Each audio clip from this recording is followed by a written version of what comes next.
It's my honor to introduce 2023 UNH Sustainability Fellow Durga Raja. Durga joined the Wyman's team this summer after previously participating in the 2023 Fall Carbon Clinic as a student and the Spring 2023 Carbon Clinic as a mentor. During her time at Wyman's, Durga displayed exceptional professionalism, great tenacity, all while having a great time with many laughs and sharing her wonderful humor with all of us.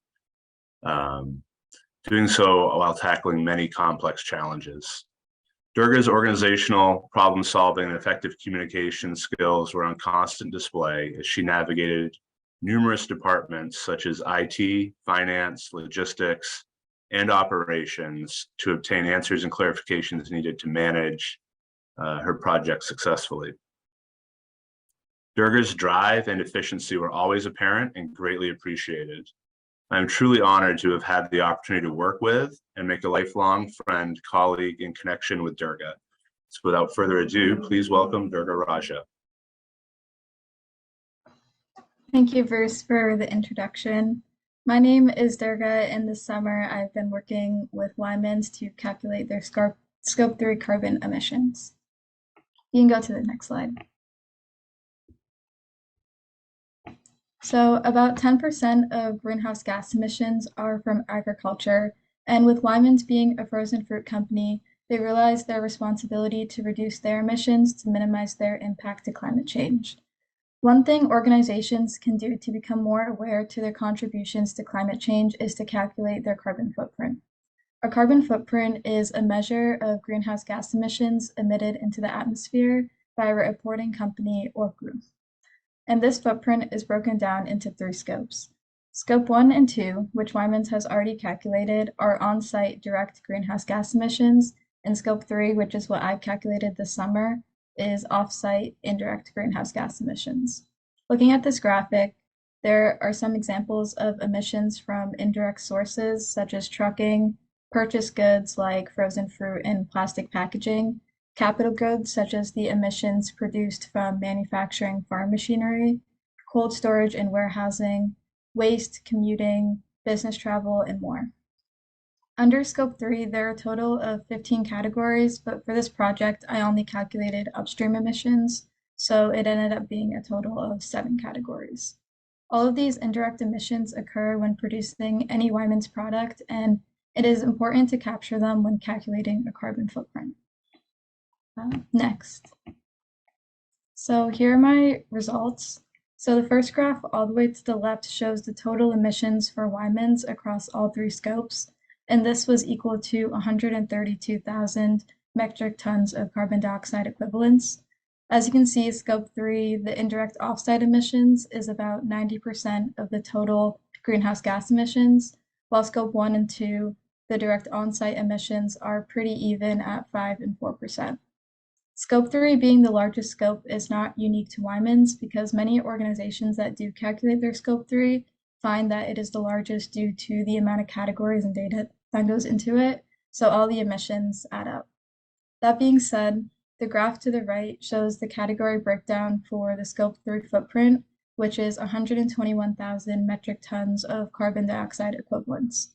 To quantify or visualize those emissions, it's equal to about 89 million bags of Wyman's frozen blueberries. The key drivers of the Scope 3 footprint are purchased plastic packaging, purchased frozen fruit, and upstream transportation and distribution, which is trucking. And with those categories being the largest, some reduction recommendations would be to reduce trucking miles, transition to electric or hybrid trucks, reduce overall packaging on products, or use recyclable plastics for packaging. And one of the more impactful ones could be to audit internal suppliers on their Scope 1 and 2 emissions, and then set reduction targets with them in the future. And looking back at the second graph on the right, some of the other categories that were smaller than the main 3 drivers were capital goods, commuting, and business travel. You can go to the next slide. So the impact of this project is that as an individual company, Wyman's can reduce their Scope 3 emissions now that they know what the biggest drivers are and what reduction projects will have the most impact. Being a company focused on fruit and agriculture, Wyman's realizes how important a stable climate and healthy environment is to their business. Beyond that, this work shows how by measuring and reducing emissions by implementing change, they can lead other companies to do the same, starting with their suppliers. Personally, by working on this project, I expanded my knowledge on carbon accounting and Scope 3 in general, and I now realize how important it is for an organization to calculate their Scope 3 footprint in order to capture a full picture of their greenhouse gas emissions. Thank you for listening to my presentation. I'd like to thank Bruce Hall for all of his support this summer, as well as all the people at Wyman's who played a role in helping me complete this project. John Hedberg, Sarah Delso, Rohit Reddy, and Rebecca Ortiz. I'd also like to thank our advisory leads, Cassidy and Ali, on their support and expertise on this project. Thank you. Thank you, Durga. So as you can see, we have some themes in some of our projects here across the fellowship related to data and food.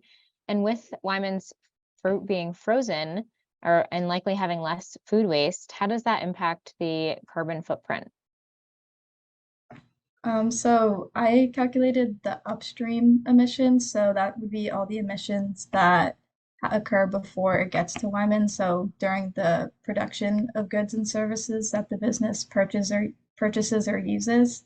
So the frozen component in that sense is mainly in cold storage or the purchase of the fruit being frozen already. But that would definitely have an impact in the downstream emissions. Yeah, there's lots of pieces to be looking at, upstream, downstream, all the scopes. So it's glad you're able to help provide, more of a complete picture for Wyman's. And since you've been involved with the Carbon Clinic, what were some of the new things that you were able to learn within this fellowship to expand your experience with greenhouse gas emissions accounting? Yeah, so in the Carbon Clinic, I didn't really get to dive too deep into Scope 3. So this summer, I was only working on Scope 3, so I learned a lot about all the categories, the upstream, downstream, interpreting the data into categories. So that's been a learning experience that was new for me. Great. Thank you so much, Durga.